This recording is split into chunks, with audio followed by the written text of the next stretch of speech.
I'm beginning to see a replica or a replication of the late Thomas Sankara in him. Because at that age, Sankara was just within that age bracket, even while he was president in Burkina Faso, that same country. Obviously, he has something within him that has propelled him at such a young age to the pinnacle of political power in Burkina Faso. And that would mean that he has a drive. Obviously, he has an ambition. Ibrahim Traole. He is Africa's youngest head of state at 35 years of age. Ibrahim Traore became the transitional president of Burkina Faso following a military coup in 2022. Of course, Ibrahim Traore had to step in, and he was very decisive in taking over power. In September, he's going to be 1 year in office, and he has promised that in June 2024, he's going to relinquish power to a democratically elected government. That gives you an idea, first of all, yes, that there's some bit of maybe ambition there. But are these personal ambitions, or are they ambitions on behalf of Burkina Faso? We can only know with time. Traore and a group of other soldiers ousted his ex-comrade and interim president, Paul-Henri Damiba, who had appointed him the head of an artillery regiment in the city of Kaya. Damiba himself led a coup against a civilian government of Rochma Christian Gabore 8 months earlier. Both coups were hinged on government failure to tackle armed insurgencies in the country. The issue of coups can be very, very delicate, and people don't understand how dangerous coups can be, especially when you are trying to oust a military government and you are part of that military establishment. The death penalty in most cases is death by firing squad. People say he worked closely with Damiba, his former head of state, and so people could look at it and say, well, that's an act of betrayal. Traore was born in the town of Bunduku in western Burkina Faso. He studied geology at the University of Ouagadougou before joining the army in 2010. He graduated as an officer from the Georges Namonau Military School. In 2020, he was elevated to the rank of a captain in the army. This was after he took part in the 2018 UN peacekeeping mission in neighboring Mali. He also fought on the front lines against militants in the northern part of the country he now leads. I think he has an interesting personality for anybody that would hit the limelight. The way he has, he's not just any ordinary person.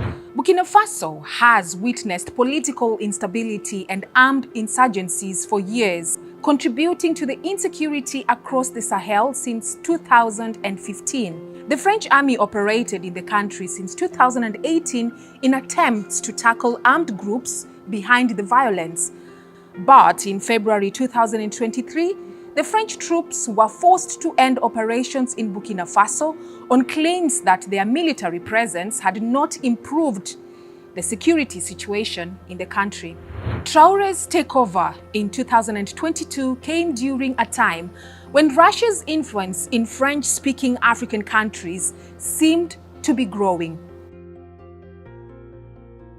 He is among junta leaders in West Africa with strong anti-French sentiments. Le Burkina Faso est fatigué avec le cas de la France. Alors le Burkina Faso veut rompre toute relation qui existe entre ce pays et la France. Traore has made it clear that Russia would become Burkina Faso's choice as a new partner in the fight against militant groups. They've accused France many times. This is the general belief that the French, needed to have some crisis in those areas so that they can deploy their troops.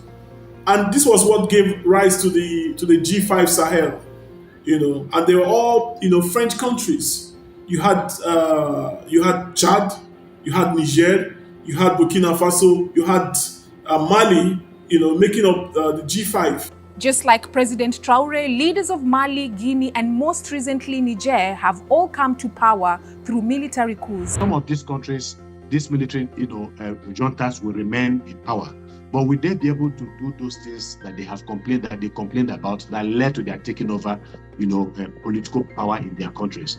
I don't know, but they have to try to learn to walk the talk so that they can put certain structures on ground that even eventually by the time they leave, the people of those countries can say, well, the military was here, but it was not so bad, even though they eventually left. And now the military rulers in the Sahel are teaming up. Mali and Burkina Faso are strongly supporting the new junta leadership in Niger with their solidarity delegation visiting the country. And you could call them military adventurers because we now have we have no definite knowledge, about what exactly is motivating them. They could be motivated by selfish interests. They could be motivated by genuine patriotic national interest to protect their patrimony, their common patrimony. They could be motivated by the fact that the political class have failed their people over time, consistently, time and time again. So it is a matter of survival. And that's why they have come together really, to have an alliance that an attack on one is an attack, on the other. President Traore says his goal going forward is to bring about change in his country. He recently asked Russia for more support to address security and economic issues in Burkina Faso. I think that if they are to abide by, their promises, yes, there is hope that these guys are able to change the situations in their country. With a wave of military takeovers sweeping through former French colonies in West Africa, the new young leaders like Traore believe they have what it takes to move their countries forward, even though they were not democratically elected. But with a fluid economic and security situation, the future remains uncertain.